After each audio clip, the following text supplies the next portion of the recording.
சிம்ம ராசிக்கு ராசியில் மறைக்கப்பட்ட உண்மை என்ன?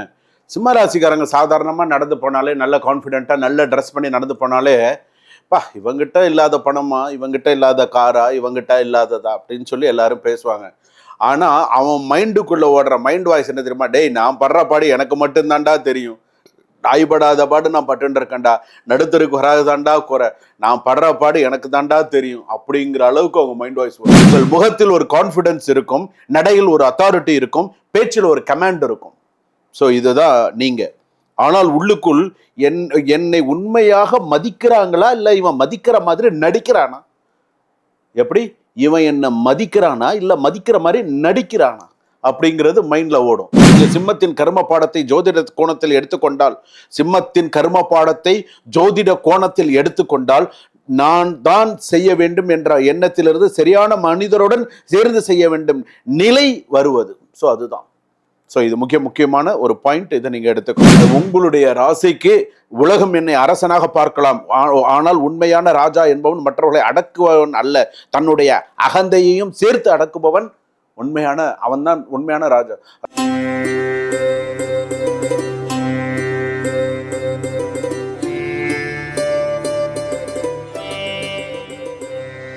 ஜனனி ஜன்ம சௌக்கியானாம் வர்தனை குல சம்பதாம் பதவி பூர்வ புண்ணியானாம் லிக்யதே ஜன்ம பத்ரிகா. ஓம் வேதாத்மனாய வித்மஹே ஹிரண்ய கர்ப்பாய திமஹே தன்னோ பிரம்ம பிரச்சோதயாத். ஆதித்யாய ச சோமாய மங்களாய புதாய ச குரு சுக்ர சனிபியஸ்ச ராகவே கேதவே நமஹா. உலகெங்கும் வாழக்கூடிய நேயர்கள் அனைவருக்கும் வணக்கம். என்னுடைய பரிபூரண ஆசிகள். நான் மக்கள் ஜோதிடர் டாக்டர் ராஜ்குமார் சிவாச்சாரியார் பேசுகிறேன். எல்லாரும் எப்படி இருக்கீங்க? நலமா இருப்பீங்க நம்புறேன். இன்பமே சூழ்க, எல்லோரும் வாழ்க, எல்லாரும் நல்லா இருக்கணும், நோய் நொடி இல்லாமல் எல்லாரும் நல்லா இருக்கணும். இப்பொழுது நாம் பார்க்கக்கூடியது ராசியில் மறைக்கப்பட்ட உண்மை. ஒரு ராசியுடைய மறைக்கப்பட்ட உண்மை என்ன அப்படிங்கிறது நம்ம தெரிஞ்சுக்க போறோம். நம்மளுடைய பதிவுகள் எல்லாமே பார்த்துருப்பீங்க, எந்தது எப்படிலாம் இருக்கு, என்னென்ன விஷயங்கள்லாம் சொல்லியிருக்காங்க. பிரம்மன் எழுதிய விதி, நிறைய விஷயங்கள், கிட்டத்தட்ட லட்சக்கணக்கில் நிறைய பேர் பார்த்து, நிறைய பேர் இதில் உண்மைகள்லாம் நிறைய தெரிஞ்சுட்டீங்க. அதுபோல உங்கள் ராசியை பற்றி உங்களுக்கே தெரியாத ஒரு உண்மை இருக்கிறது என்றால் அதை தெரிந்து கொள்ள நீங்கள் தயாரா? கமெண்ட்ல சொல்லுங்க. நான் சொல்ற ஒவ்வொரு விஷயமும் எப்படி இருக்கு, என்ன ஏதுங்கிறத சொல்லுங்க. நாம் தினமும் ராசி பலன் கேட்கிறோம். பணம் எப்படி இருக்கும், வேலை எப்படி இருக்கும், குடும்பம் எப்படி இருக்கும், திருமணம் எப்படி இருக்கும், அதிர்ஷ்டம் எப்போது வரும், இதெல்லாம் நம்ம பார்த்துட்டு இருக்கோம். ஆனால் உங்கள் ராசிக்குள் மறைந்திருக்கும் உண்மை என்ன? இது எத்தனை பேர் நம்ம யோசிச்சிருக்கோம்? இது எத்தனை பேர் நம்ம ராசியுடைய நம்ம எத்தனை பேர் யோசிச்சிருக்கோம்? ஒரு ராசி என்பது வெறும் குணாதிசயங்கள் பட்டியல் அல்ல, அதையும் தாண்டி ஒரு சில விஷயங்கள் இருக்கு. அதற்குள் ஒரு மறைந்த மனநிலை, வெளியில் தெரியாத ஒரு பலம், யாரிடமும் சொல்லாத ஒரு பலவீனம், ஒரு விதியின் சோதனை, ஒரு மறைமுக கர்ம பாடம் மற்றும் வாழ்க்கையில் மாற்றக்கூடிய ஒரு பிறவியின் திறனாக கூட இருக்கலாம். ஸோ அவ்வளவு விஷயம் இதுல இருக்கு, சும்மா இல்லை. வெளியில் இருக்கும் மிகவும் தைரியமாக தெரிந்திருக்கலாம், ஆனால் இரவு தனியே இருக்கும்போது மனதில் என்ன ஓடுகிறது? ஸோ இதெல்லாம் ரொம்ப இம்பார்ட்டண்ட்டான ஒரு விஷயம். ராசியின் மறைந்திருக்கும் உண்மை என்ன? கமெண்ட்ல சொல்லுங்க. நான் சொல்லக்கூடிய ஒவ்வொரு விஷயமும், நான் சொல்லியிருக்கக்கூடிய என்னென்ன விஷயங்கள் சொல்லியிருக்கேன் அப்படிங்கிறது. எல்லோருக்கும் உதவி செய்பவராக இருக்கலாம், ஆனால் அவருக்கு உதவி தேவைப்படும் நேரத்தில் யார் இருப்பார்கள்? யார் இருப்பான்? யார் செய்வாங்க? யார் செய்ய போறாங்க? அதுதான் இந்த தொடரின் கேள்வியே. உன் ராசியின் மறைக்கப்பட்ட உண்மை என்ன அப்படிங்கிறது தெரிஞ்சுக்க போறோம். ஒவ்வொரு ராசிக்கும் ஒரு தனி குணம் இருக்கிறது, தெரியுமா? ஒவ்வொருவருக்கும் வேகம் பலமாக இருக்கும், மற்றவருக்கு பொறுமை ஆயுதமாக இருக்கும், இன்னொருக்கு அறிவு வரமாக இருக்கும், சிலருக்கு உறவுகள் வாழ்க்கையின் மிகப்பெரிய பாடமாக கூட இருக்கும். அந்த அளவுக்கு இருக்கக்கூடிய விஷயங்கள்லாம் இருக்கு. ஆனால் அதை விட முக்கியமான ஒன்று, வாழ்க்கையில் மீண்டும் மீண்டும் நடக்கும் சில சம்பவங்களுக்கு பின்னால் ஒரு உளவியல் மற்றும் ஜோதிட குறியீடு இருக்கு. அது என்ன? அதுதான் மிக முக்கியமானது. ஏன் சில ராசிக்காரர்கள் எவ்வளவு விழுந்தாலும் மீண்டும் மீண்டும் எழுகிறார்கள்? விழுந்தாலும் எழுந்திருக்கிறாங்கல்ல. ஒரு சிலர் வெற்றிக்கு வந்த பிறகு மன நிம்மதியை தேடுகிறார்கள். ஏன் தேடுறாங்க? சிலர் ஏன் அன்பை அதிகமாக கொடுத்து இறுதியில் தான் காயப்படுத்துகிறார்கள்? எத்தனை பேருக்கு எவ்வளவோ விஷயங்கள்லாம் நம்ம கேள்வி. ஏன் சிலருடைய வாழ்க்கையில் பணம் வரும் ஆனால் தங்குவதில்லை? கொடுத்த கோடிக்கணக்கில் பணம் சம்பாரிச்சு கோடிக்கணக்கில் கையை விட்டு போயிடுத்த, எதனால? ஆனால் ஒரு விஷயம் மட்டும் நினைவில் வைத்துக் கொள்ளுங்கள், உங்கள் ராசி உங்கள் வாழ்க்கை முழுவதும் நிர்ணயிப்பதில்லை. ஒரு ராசி ஒரு வழியை காட்டலாம், உங்கள் முடிவுகள் தான் அந்த வழியில் உங்களை அழைத்து செல்கின்றன. இதுதான் மிக முக்கியமான ஒண்ணு. ஆனால் இந்த பதிவை வெறும் ராசி பலனாக பார்க்காதீர்கள். இது வெறும் ராசி பலனா மட்டும் நீங்க பார்க்க கூடாது. உங்களை பற்றி நீங்கள் இதுவரை கவனிக்கப்படாமல் விட்ட ஒரு கண்ணாடியாக பாருங்கள்.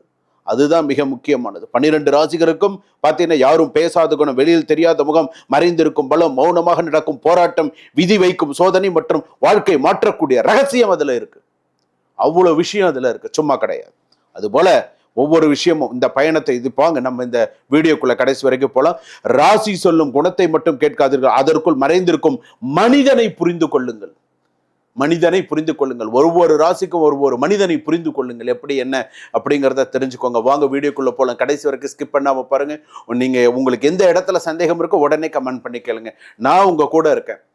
நான் உங்களுக்கு எல்லா சொல்யூஷன்ஸும் சொல்லி உங்க வாழ்க்கைக்கு ஒரு வழிகாட்டிய நான் இருக்கேன். 100%, 200% நான் உங்க கூட இருக்கேன். வெற்றி நமதே. வாங்க வீடியோக்குள்ள போலாம். சிம்மராசி நேயர்களே, சிம்மராசிக்கு ராசியில் மறைக்கப்பட்ட உண்மை என்ன?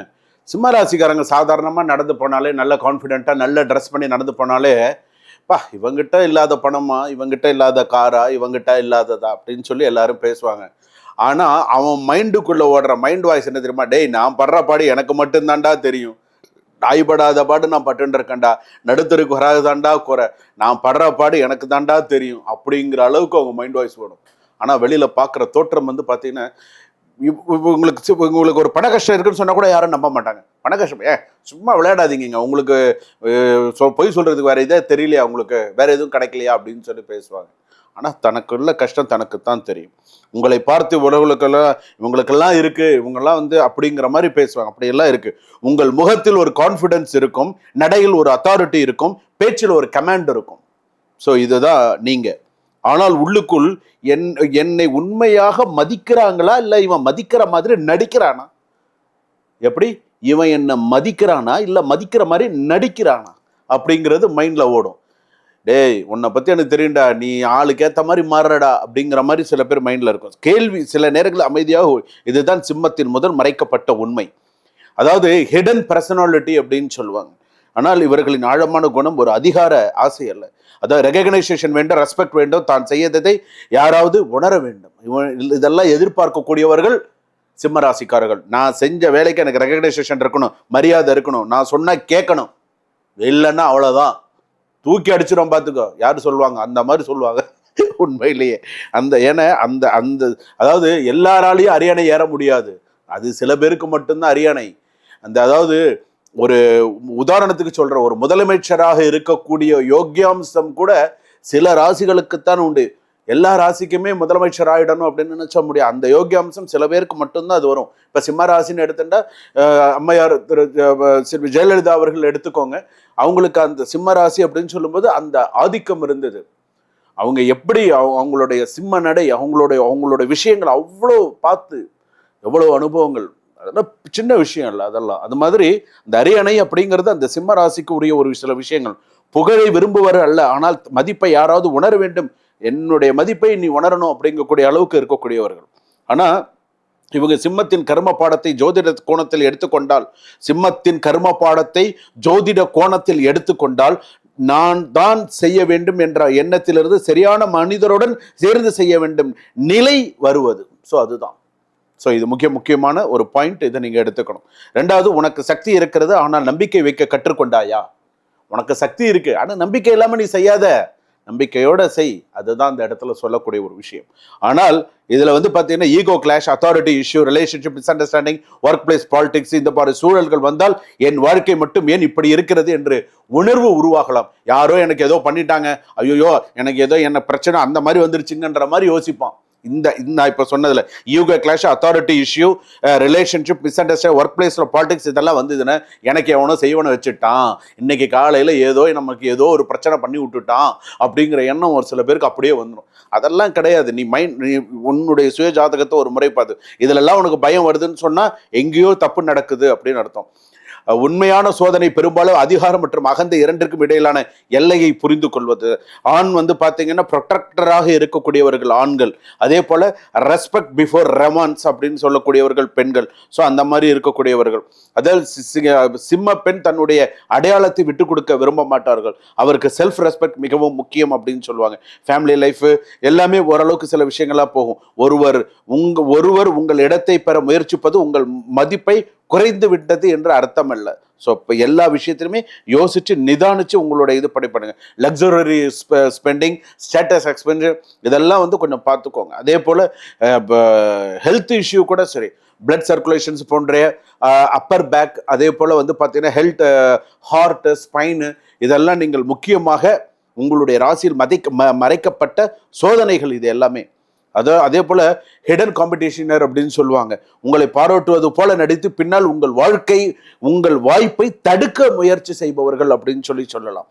அதே போல ரெஸ்பெக்ட் பிரேக்கர்னு சொல்லலாம். உங்கள் தன்னம்பிக்கையை குறைத்து உங்களை கட்டுப்படுத்த முயற்சிப்பவர்கள்லாம் இருக்காங்க. விதியின் சோதனை எப்போதும் மாறும். தனிப்பட்ட ஜாதகத்தில் சில கிரகங்கள் ஆராய்ந்தால் குறிப்பிட்ட காலப்பகுதியை கணிக்க முடியும். பயப்பட வேண்டாம், நான் இருக்கேன். உங்களுடைய ஜாதகத்தை பார்த்து நான் சொல்றேன். சிம்மத்தை வீழ்த்துவது எதிரியின் பலம் அல்ல, என்னை யாரும் புரிந்து கொள்ள என்ற எண்ணத்தில் தனிமையாக தேர்ந்தெடுப்பது தான். ஸோ கொஞ்சம் கரெக்டாக இருந்துக்கோங்க. இன்னொன்று, உங்களுடைய ராசிக்கு உலகம் என்னை அரசனாக பார்க்கலாம், ஆனால் உண்மையான ராஜா என்பவன் மற்றவர்களை அடக்குபவன் அல்ல, தன்னுடைய அகந்தையையும் சேர்த்து அடக்குபவன் அவன் தான் உண்மையான ராஜா. அதாவது பதவி வரும்போது, ஏதோ சில விஷயங்கள் வரும்போது நல்லா இருக்கணும் அப்படின்னு பணிவு வர வேண்டும்னு சொல்றாங்க இல்லையா, அதெல்லாம் வரணும். சில விஷயங்கள்லாம் வரணும், வந்தால்தான் அது. நான் இந்த பதவியில் இருக்கேன், நான் தான் எல்லாமே, நான் தான், என்னடா நான் தான், எத்தனை நாளுக்குடா நான் தான், அதெல்லாம் போயிடுச்சுன்னு பதவி நிரந்தரம் கிடையாது. ஞாபகம் வச்சுக்கோ, பதவி நிரந்தரம் கிடையாது. இந்த உலகத்துல எதுவும் இதுதான் நிரந்தரம்லாம் கிடையாது. சரியா? நிரந்தரமானது இறைவன் மட்டுமே நிரந்தரம். சரியா? அவன் என்ன விதிச்சிருக்கானோ அதுதான் நிரந்தரம். உனக்கு ராசியில் மறைக்கப்பட்ட விதி என்ன அப்படிங்கறத நிர்ணயம் செய்வதும் யாரு? இறைவன். இன்னைக்கு நீ இருக்கணும்னு உன்னைதான் இருக்க வைப்பான். நீ இருக்க வேண்டாம்னு நினைச்சான்னா அடுத்த நிமிஷம் தூக்கி எரிஞ்சுட்டு போய்கிட்டே இருப்பான். காலத்தின் கட்டாயம் அது, ஞாபகம் வச்சுக்கோங்க. அதனால இன்னைக்கும் சிம்ம ராசிக்கு மறைக்கப்பட்ட உண்மை என்ன அப்படின்னு சொன்னால், உங்கள் குடும்பத்தின் மூதாதையர் அப்படின்னு சொல்லும்போது கவனிக்கப்படாமல், நல்ல ஞாபகம் வச்சுக்கோங்க, மூதாதையர்கள் கவனிக்கப்படாமல், அதே போல வயதானவர்களை உயிரோடு இருக்கும் போதே அவர்களின் சாபத்தை வாங்கியவர்கள் சிம்ம ராசிக்காரர்கள். ஸோ அதனால தான் வயதானவர்கள் உயிரோடு இருக்கும் பொழுதே நீ என் கூட இருக்காதுன்னு விரட்டி விட்ட பாவம். நீ யாரை விரட்டி விட்டன்லாம் தெரியாது, யாரை நீ மனசால மொனன்னு திட்டின்ட்டு செஞ்சன்னுலாம் தெரியாது. ஆனால் நீ விரட்டி விட்ட பாபமோ இல்லை நீ துரத்தி விட்ட சாபமோ, நீ ஏதோ ஒரு விஷயத்த நீ மனசார சில விஷயத்தெல்லாம் நீ பண்ணிட்ட. அதோடைய விதியை இன்னைக்கு நீ பிள்ளைகள் மூலமாகவும் பெண்ணு மூலமாகவும் மற்றவர்கள் மூலமாகவும் இன்னைக்கு சில நேரத்தில் நிராகதியா இருக்க. இதுதான் உண்மை. சுய ஜாதகத்தை ஒரு தடவை பார்த்துக்கோ. உன்னுடைய மறைக்கப்பட்ட உண்மை என்னங்கிறத சிம்ம ராசி நீ தெரிஞ்சுக்கோ. ஜோதிடர் யுகம் நேயர்கள், இதுவரையில் நீங்கள் பார்த்தது ராசியில் மறைக்கப்பட்ட உண்மை. உங்களுக்கு ஏதாவது இதுல சந்தேகம் இருந்தால் கமெண்ட் பண்ணுங்க. உடனே ஒரு அப்பாயின்மெண்ட் ஃபிக்ஸ் பண்ணி உங்கள் சுய ஜாதகத்தில் மறைக்கப்பட்ட உண்மை என்ன அப்படிங்கிறத கேட்டு தெரிஞ்சுக்கோங்க. உங்களுக்காக நான் இருக்கேன். கண்டிப்பா உங்களுக்கு ஒரு நல்வழி என்னைக்குமே இருக்கும். சுபம். வாழ்க வளமுடன்.